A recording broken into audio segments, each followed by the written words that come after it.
नमस्कार, आप देख रहे हैं अश्वमेघ न्यूज और मैं हूं आपके साथ मानवी ठाकुर।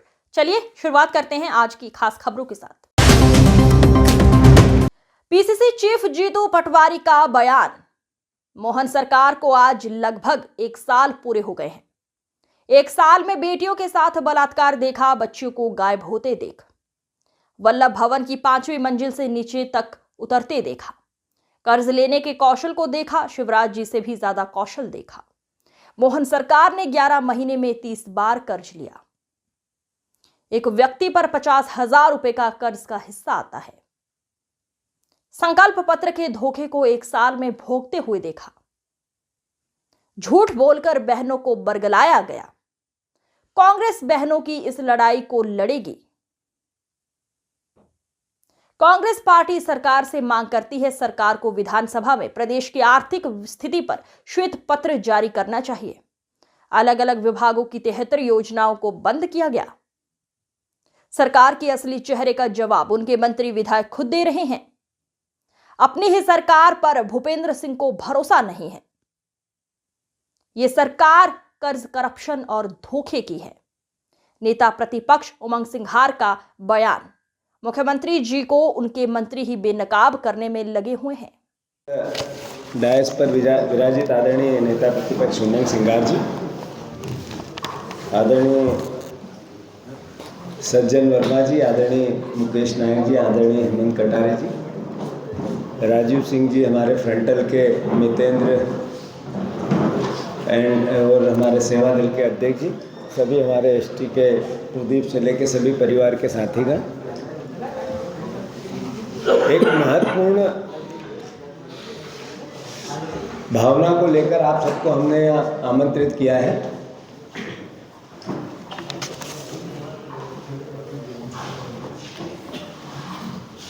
तेरह दिसंबर 2 दिसंबर 1 साल लगभग मोहन यादव जी को शपथ लिए हो गया। तो इस 1 साल में इस सरकार से जनता ने क्या देखा? लंबा पीरियड होता है 1 साल का। तो इस 1 साल में बेटियों के साथ होते हुए बलात्कार देखे। इस 1 साल में बहनों और बच्चों को गायब होते देखा। इस 1 साल में माफिया राज का सरकार पे हावी होता देखा। वल्लभ भवन की 5वीं मंजिल से करप्शन कैसे नीचे तक आता है, इसके नए आयाम पैदा होते देखे। मध्य प्रदेश ड्रग्स माफिया का उद्योग इस 1 साल में कितना पनपते मध्य प्रदेश की जनता ने देखा। कर्ज के कौशल को शिवराज सिंह जी से मोहन यादव जी ने ज़्यादा बढ़ाते हुए भी मध्य प्रदेश ने देखा। कर्ज देने के कौशल को शिवराज जी से भी 2 कदम आगे मोहन यादव को कर्ज लेते हुए देखा। करप्शन के नए आयाम, मैंने कहा, वल्लभ भवन की 5वीं मंजिल से छूते हुए देखा। आपस में करप्शन की लूट के लिए भाजपा के नेताओं को जूतम पेजार करते हुए भी मध्य प्रदेश ने इस 1 साल में देखा। और संकल्प पत्र के धोखे को 1 साल में रोज जीते हुए भी मध्य प्रदेश की जनता ने देखा। संकल्प पत्र के धोखे को 1 साल में इस जनता ने भोगते हुए देखा। देशों से भी हम खाद ले सकते, आने वाले समय में ये पूर्ति बनी रहे। साथियों, सोयाबीन का भाव 4,000 चल रहा है। आपकी महाराष्ट्र में तो आपने 6,000 की बात कर ली, लेकिन चुनाव के समय बात करी। लेकिन मध्य प्रदेश सोयाबीन उत्पादक देश है, यहाँ प्रदेश है। इसके अंदर 6,000 का भाव कब मिलेगा? क्या महाराष्ट्र की तरह यहाँ के किसानों को भी 6,000 का भाव मिलेगा कि नहीं?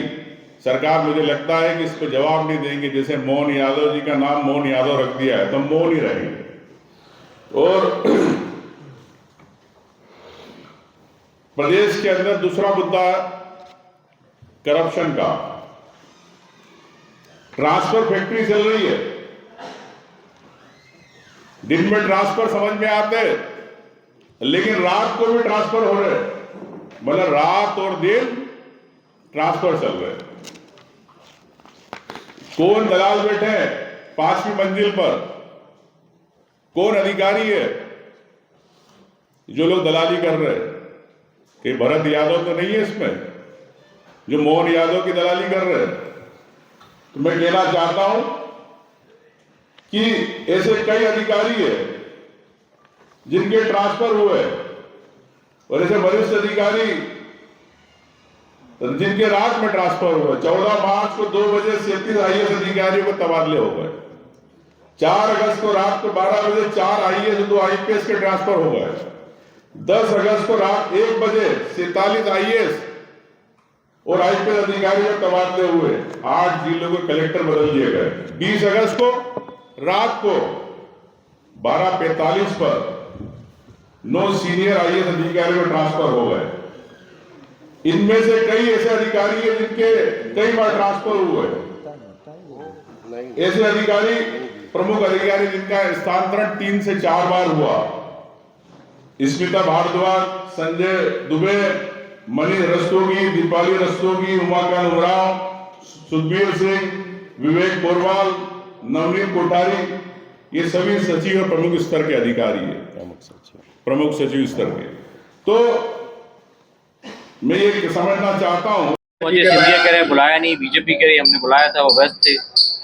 भाई इससे सिंधिया जी को पता चल जाना चाहिए कि भारतीय जनता पार्टी का सौतेला व्यवहार, और आपके साथ क्यों ना हो कि आप अपनी मातृ संस्था कांग्रेस को छोड़ के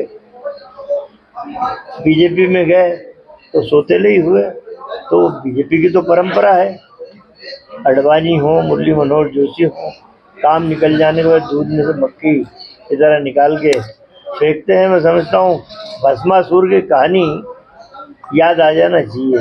शिंदे जी की स्थिति वैसी है सीएम बनने की। मैं वही कह रहा हूँ, शिंदे भी अपना मातृ संगठन छोड़ के बीजेपी में गए, सिंधिया जी भी मातृ संस्था को छोड़ के बीजेपी में गए।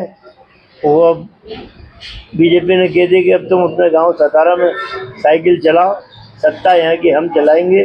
सिंधिया जी की भी वही स्थिति हो गई कि आपकी आवश्यकता, आप ग्वालियर चंबल संभाग में कांग्रेस के समय पत्ता भी हिलता था तो आपसे पूछ के हिलता था। अब आपकी स्थिति ये है कि आपके गृह क्षेत्र में आपको बुलाया नहीं जा रहा है, तो सौतेले व्यवहार के हकदार आप हैं। एक छोटा सा विधायक भोपाल का, वो आपकी बात का जवाब दे रहा है, जबकि जवाब देना चाहिए BD शर्मा, गीतानंद शर्मा या मोहन यादव मुख्यमंत्री को। एक छोटा सा विधायक आपकी बात का प्रत्युत्तर दे रहा है, जो सांसद और विधायक की बोलने की हिम्मत नहीं होती थी आप। ठीक ठीक।